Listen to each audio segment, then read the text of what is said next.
Bonjour à tous, aujourd'hui j'aimerais discuter avec vous d'un sujet qui est en général assez effrayant pour les personnes qui souffrent de TOC, plus particulièrement de pensées intrusives à caractère sexuel. Donc je vous préviens tout de suite, on va parler d'érection, d'excitation sexuelle, etc. Donc le contenu de cette vidéo va être assez chargé si vous souffrez de ce type de TOC.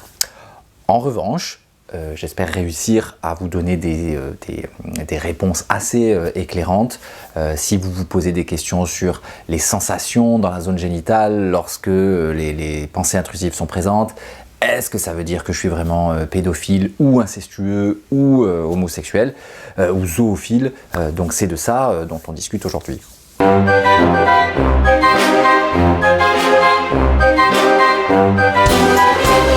À cause du contenu, du thème qui touche à l'intimité, les TOC sexuels sont particulièrement pénibles à vivre, notamment parce que c'est impossible de s'ouvrir à un ami, de dire oh je sais pas ce que j'ai, depuis quelque temps je suis perturbé par des pensées sexuelles en lien avec les enfants, j'ai peur d'être excité par les enfants, et comme je me pose la question, du coup je me dis que si je me pose la question, peut-être c'est pas pour rien, etc., etc. Donc je connais absolument personne au monde qui aurait envie de s'ouvrir sur un sujet comme ça. Mais ça ne s'arrête pas là, c'est quelque part encore pire parce que pour certaines personnes qui ont ce type de TOC, elles vont carrément, bien souvent d'ailleurs, avoir des sensations dans la zone génitale, ce qui bien sûr va rendre la honte, l'anxiété et les compulsions mentales encore 10 000 fois pire. Et pire que tout, le doute va être renforcé considérablement parce que la sensation semble venir prouver que peut-être effectivement je suis pédophile ou incestueux. Je sais au fond de moi que ça n'a pas de sens, mais ce doute-là est toujours là et on ne le dira jamais assez, le trouble obsessionnel compulsif, c'est avant tout une maladie du doute. Alors bien souvent, les personnes vont pas nécessairement parler de ces sensations, même à leur thérapeute, parce qu'elles vont avoir peur du jugement. En général, un thérapeute qui connaît assez bien les TOC, il sait très bien que ce que raconte le TOC, quel que soit le thème d'ailleurs, on s'en fout complètement. Je l'ai dit à chaque vidéo, je crois que j'ai faite sur les TOC, le contenu n'a aucune espèce d'importance, même si bien sûr c'est ça qui vous terrifie. Mais quand on souffre de TOC, on peut croire que si on dit ça à son thérapeute, même lui va se mettre à douter qu'on est peut-être vraiment pédophile ou incestueux ou zoophile ou homosexuel. D'ailleurs, juste une chose, mais je préfère le dire au passage, si vous ne connaissez pas les TOC, vous pouvez avoir l'impression qu'en disant ça, je mets la pédophilie, l'inceste, la zoophilie dans le même panier que l'homosexualité, ce qui serait évidemment extrêmement choquant, mais en vérité c'est simplement parce que beaucoup de personnes qui sont absolument pas homophobes d'ailleurs, craignent d'être homosexuels. C'est juste un thème habituel de TOC. Donc, j'en reviens à ces fameuses sensations physiques. On peut dire que c'est la règle, c'est-à-dire que ces sensations sont présentes la plupart du temps, des sensations sexuelles dans le ventre ou le bas-ventre, en même temps que la pensée obsédante à caractère sexuel.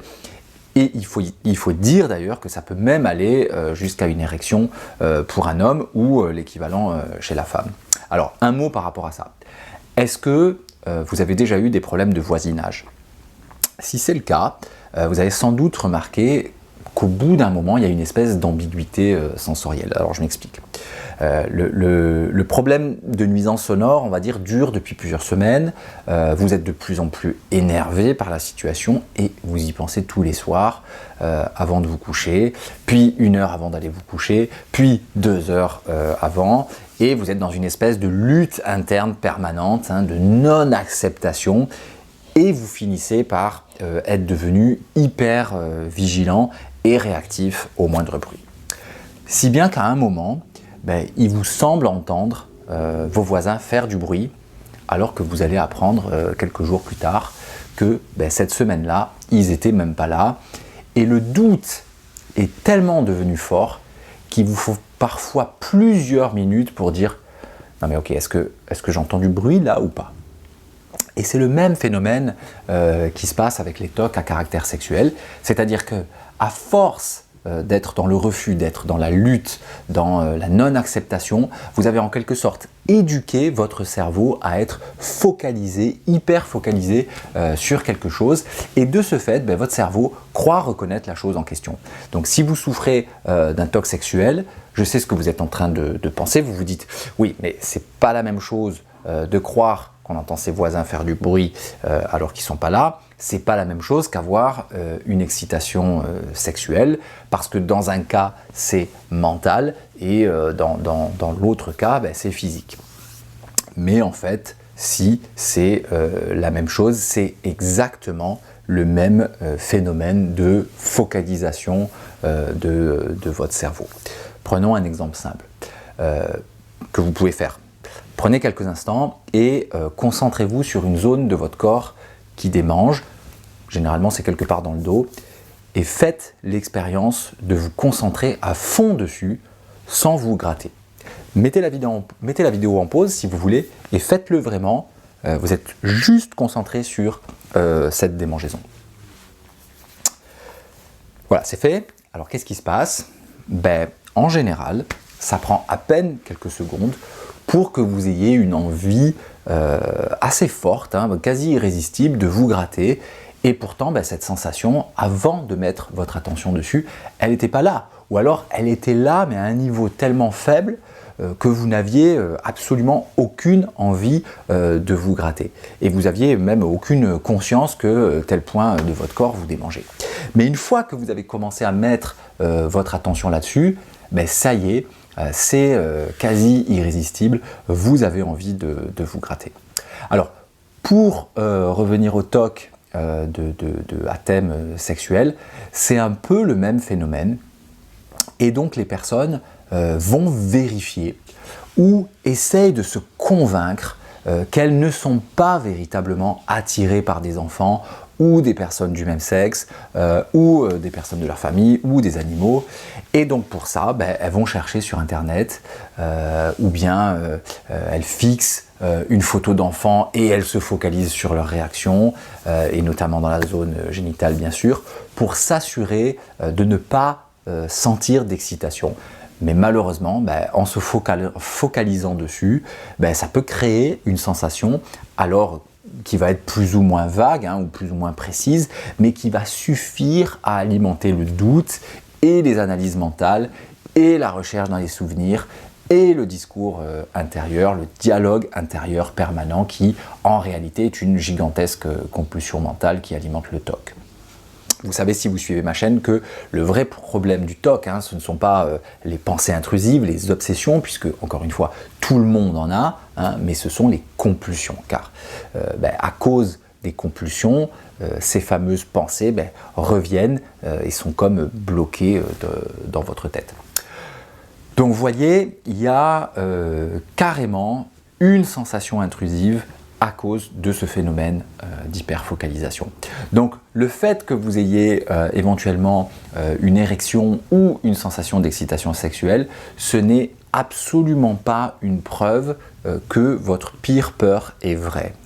Laissez-moi vous rappeler 2 ou 3 petites choses importantes avant qu'on termine. Tout d'abord, une pensée intrusive ou une obsession, c'est une pensée qui est marquée par un sentiment de peur ou de terreur, et pas du tout par une attitude de curiosité, ce qui est le cas des personnes qui explorent des choses dans leur sexualité, par exemple dans le cas de l'homosexualité. Deuxièmement, ces pensées sont reconnaissables par le fait qu'elles sont bloquées et qu'elles reviennent plus ou moins sous forme de questions et de doutes qui se répètent encore et encore et encore, toujours de la même manière. Et troisièmement, un dernier point, mais il est très important à mon avis, elles s'accompagnent, ces pensées, d'un sentiment d'urgence. Je dois savoir, il faut que je me rassure tout de suite, je dois éliminer tout doute possible et je dois le faire tout de suite. Ça, c'est en général caractéristique des TOC et peut-être même de l'anxiété en général. Voilà pour ce sujet difficile que je voulais aborder avec vous. Je prétends évidemment absolument pas avoir couvert le sujet complètement, mais au moins j'espère que vous avez quelques clés pour comprendre un petit peu mieux ce phénomène qui peut être très troublant. Par exemple, il y a ce qu'on voit très souvent dans les talks de ce type, c'est des gens dire j'ai une sensation dans le ventre, et en fait ça pourrait être de l'angoisse, mais peut-être que c'est de l'excitation, et voilà, c'est cette confusion là qui va alimenter la compulsion. Voilà pour aujourd'hui. Alors écoutez, si vous êtes nouvelle sur la chaîne, un petit like, un abonnement, un petit commentaire, c'est toujours bienvenu. J'avais l'intention, vous vous rappelez, au mois de septembre, j'ai fait des vidéos à l'extérieur, il faisait encore beau. Je me suis dit, je ferai des vidéos à l'extérieur cet hiver. Pas de bol, on est en janvier à Montréal, il fait moins 25, donc ça me tente très moyennement de risquer de pulvériser mon appareil photo pour faire une vidéo. Voilà, on se retrouve très bientôt, à bientôt, bye bye.